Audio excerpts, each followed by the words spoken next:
Hey, what's going on, guys? So sorry about the wait, but here finally is my finished product for my HGUC Bond Doc, and really happy with how this came out. I think it came out pretty cool, about what I was hoping for, what I was expecting, and how this would look. So in this video, I just want to give you guys a look at the finished product and just talk a little bit about it. If you guys haven't seen the couple of work in progress videos that I did, go back and check those out, because I did talk a lot about the building process and modification process and everything, of course, throughout the work in progress videos. But basically, just to summarize that, I added the fuel tanks and the kind of connection parts and stuff for that, all that stuff under the back skirt back there, and then replaced all of the rubber hose parts around, like on the back of the legs and the midsection and under the neck. Like that, replaced all those with some just metal spring parts, and those I think look a lot better. And of course, just replacing the beam rifle with the beam rifle from the Master Grade Gyaradoga, and also adding the kind of, what do I want to say, that kind of cloth part there over the side of the arm. Now, one modification that I didn't talk about in the work in progress videos that I did have to make to that cloth part is I did have to actually extend that a little bit. So like it's basically two parts. There's the big main part, and there's the smaller part that fits at the top of the shoulder. And that part at the top didn't quite cover enough of the front of the shoulder. It was kind of like only on the side, and I wanted to cover the front a little bit more too. So I actually had to add a little bit more onto the front using some plot plate and putty. Just kind of sculpted some more of that around on the front side of that top kind of connection part of that cloth part, and it looks pretty convincing. I was gonna say I was worried about it, looking convincing and matching. I'd have to sculpt it in a way to match the rest of the mold of that, and I think I did a pretty good job on that, so that came out looking okay. The other kind of main, not really sort of necessarily modification, but the other thing that I added to this kit was, of course, the texture. So that was something I covered in the work in progress video as well too, just using some thin down putty, kind of sponging that onto the armor to give it a little bit more texture. Ultimately, it's not really that visible. If you look really up close, you can notice it, but it's not, unfortunately, that noticeable. It's not as noticeable as I was hoping for. I was hoping for the texture to be a little bit more pronounced. Unfortunately, it's kind of a little bit lost, but I think it's kind of fine. I mean, as long as the model still looks good, then I'm happy with it, but I was hoping for a little bit more texture. So next time, I'm going to check my thinning ratio, how much thinner I add basically to like basically your putty to thinner ratio. I'm not going to have it quite so thin so that the putty is actually more visible once it's on there, and so I have a little bit better texture added onto the armor. So probably going to do that very soon in a project coming up, so you guys will see me doing that again in the near future. Another thing too to note that I don't believe I mentioned in the work in progress videos, as far as I can remember, that aside from like the main marking decals, which are all from Machining Krieger kits, all the small little caution markings and everything are all from the mecha decals from Tim, Child of Mecha, his mecha decal series of decals that are available now at USA Gundam Store. You can check out those decals. They're really great decals, definitely, I will say. So fantastic decals. The legibility of the text on them is amazing. So if you look really super up close on this, you can actually like, read all those little tiny caution markings and everything, which is really cool. So I used the 1/100 scale version of the decals for this, obviously because it's a much larger model. I've used the 144 scale ones and the 100 scale ones now, and they're both really nice. So those are really nice. They look great on there as well too. Obviously, as you can see, I used all white decals on this, except again for like the main markings, the heart on the shield and the 14 number on the front of the skirt section. And also just as far as the masking as well, kind of like with the texturing, is something I have kind of mixed feelings about. I think ultimately it looks good enough. But it's not exactly what I was hoping for. I was hoping for the masking to look a bit more kind of like Machining Krieger style, like I talked about in the work in progress video, showing some different examples on like the Machining Krieger sort of like tank kind of bits, like the Nutcracker, for example, oftentimes will have this kind of very large splinter camo like that. And I think what I did was I made it a little bit too small, like too fine. There's too many angles in there. I think I had to simplify it more. So it's again something that I'll have to practice more in the future, trying to simplify that more. But I think, again, it came out looking pretty cool. And I really like that when I was spraying the secondary color, basically, what I did was spray the entire thing in the darker blue paint at first, and then masked that, and then painted the lighter blue. And what I did when I was spraying the lighter blue is I didn't put it on really super solidly. I kind of did the lighter blue a little bit unevenly. I left some parts a little bit thinner, and it's not really super visible, but if you look carefully, you can tell that the lighter blue It is not a solid coat. There's some variance in like the opacity of the lighter blue, and I like how that came out basically, so that looks pretty good.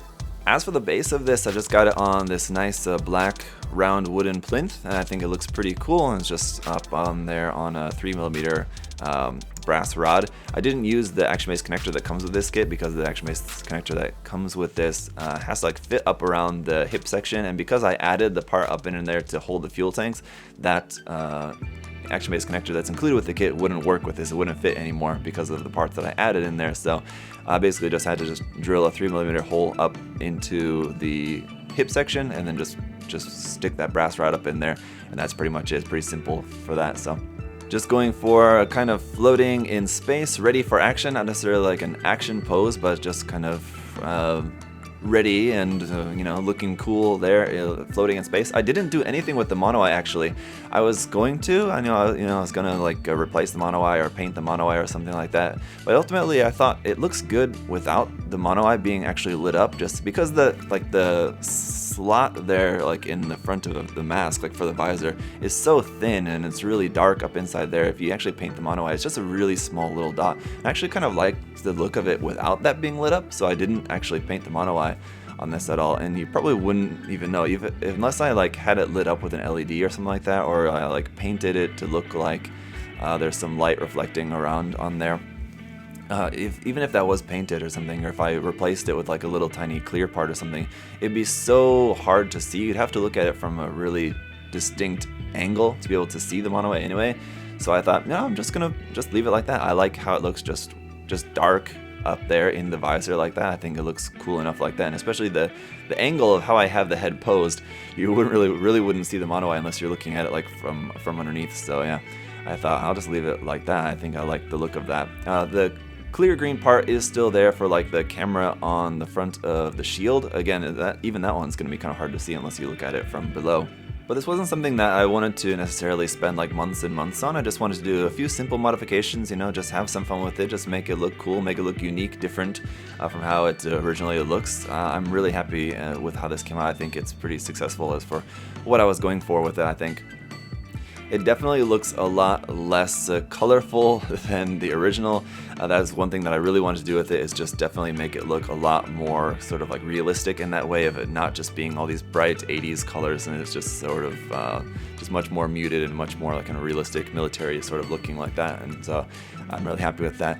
Of course, had to add the Kangaroo Decal on there, just going back to the decals momentarily, because I know a lot of people, I've heard people call this, saying that it looks like a kangaroo, like a space kangaroo, so I thought that Kangaroo Decal was the perfect fit for this. Personally, I always thought it looked a little bit more like some kind of bug, but kangaroo works well enough, so I thought that was a cool addition to add onto that, just a little reference. I had to cut those decals too, which is always something fun to do. It's always something I always feel nervous about when you have a decal laid over a panel liner or laid over like separate parts or something, and you have to cut the decal to sink it into the panel liner, to sink it into your parts separation there.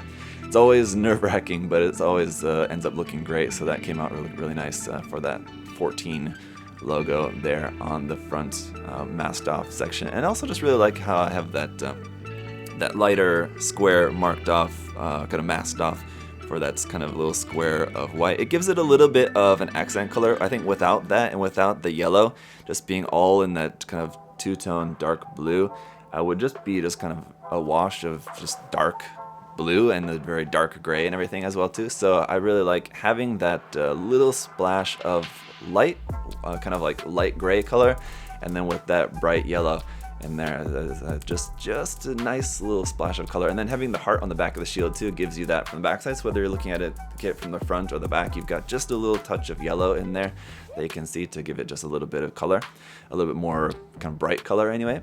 So that came out pretty cool as well too, I think. As far as painting the cloth too, I know I'm kind of like bouncing around, but I'm just kind of thinking of things.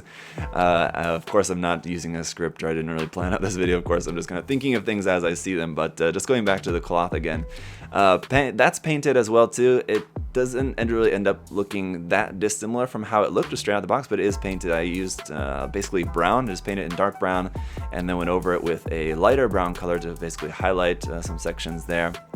and then sprayed a little bit of clear black at the bottom there to make it look like it's burned there around the ends where it's supposed to look like it's burnt off, I guess, or something, I guess. So that was how I did that. Pretty simple to paint that, just brown, light brown, clear black, so nothing too crazy with that.